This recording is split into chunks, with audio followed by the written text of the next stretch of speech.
feel like we're backed into a corner. I mean, those are definitely the pros that anybody, including myself, I see as streaming, right? I mean, the numbers don't lie. What is it? 83% of total industry revenue just from 2 years ago. And I got this from Synthopia.com, right? That's streaming. That's where the revenue is, 83%. That's wild. But how much is going to the labels and not actual artists? Well, true. And then you always hear the argument, well, like Spotify isn't even profitable, right? Like they're still in the red. At least last time I checked. Up on those numbers, but yeah, I see that. But then, like, I don't know if you listen to the CD Baby podcast with the DIY musician. No, I don't. And they were talking about that recently, and they said, you know, then there's the question of like, they give $100 million to Joe Rogan. Why can't you take some of that money and spread that to artists rather than the, you know, what is it? It's like, I think 3/1000ths of a penny is what I get if I have a couple hundred streams. It's something ridiculous, right? So what I want to share a couple of my pros as well. I think you kind of hit on this. I don't know if did you say it was convenient? I mean, I didn't get into that yet. That's one of my pros. I was kind of giving you the pro. Yeah, it's definitely a consumer pro, and that's why I'm a subscriber to Spotify. Sure. I contribute to it, but like that's like my home. That's my home base for listening music. Right. Still, I'm a person who I still buy the physical mediums and support the artists as I would have. Like I think I might have, like I said 15 years ago or whatever on our Twitter thread. Yeah, I still make that a point. Yeah, I agree. Because like, you know, sometimes if I go places, it's nice to have like a CD in my car just in case I spark up a conversation with somebody and they're like, hey, I'm interested in that.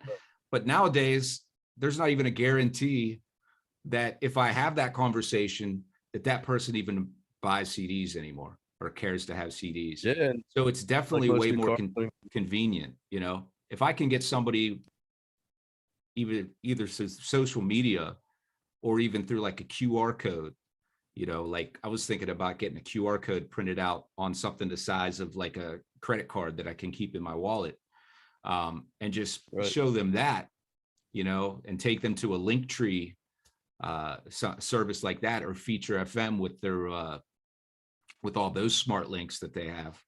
I mean, that's really where it's at, you know, is like, and that's why, again, we're in this corner because we're trying to be as convenient as possible, you know, make everything convenient for listeners. But at the same time, you know, the cons to me, right? For me, as an independent artist, someone with not a big following, it's such a lose-lose. And that's what I think is its biggest drawback in streaming, is like, it's almost impossible unless you're really creative and you have a bunch of different revenue streams to be in the black with all the spending. Like, people don't realize that it's not, we're just paying for one thing and putting our music up, you know, on all these distributors. There's the money that goes into if you get someone to mix your music, if you know, had studio time, the artwork that goes into it. So, you know, hundreds of monthly listeners or hundreds of followers on Spotify is great, but you know, how sustainable is that as an independent artist when you're really not getting anything back for it? Which is why, again, I was saying, like, I guess you just got to find other ways, right, to make money. You got to do shows, you got to sell T-shirts. What do you think about that? Yeah, I mean, yeah, that's the biggest obstacle, and I think that I'm with you on the multiple revenue streams. Like, you have to have that. And in the last 2 years, that's been the biggest challenge with COVID, is that, I mean, venues were shut down, shows were shut down, and they're starting to slowly occur more, but like, so many artists were hurt by that. And even like you and I put out Paradolia March 13th, 2020, right when shit hit the fan like in the Mhm. States. So like I had, you know, not a ton of inventory, but I had like 30 shirts printed, 100 some CDs, and even CDs were, you know, fading at the time, like, and still are.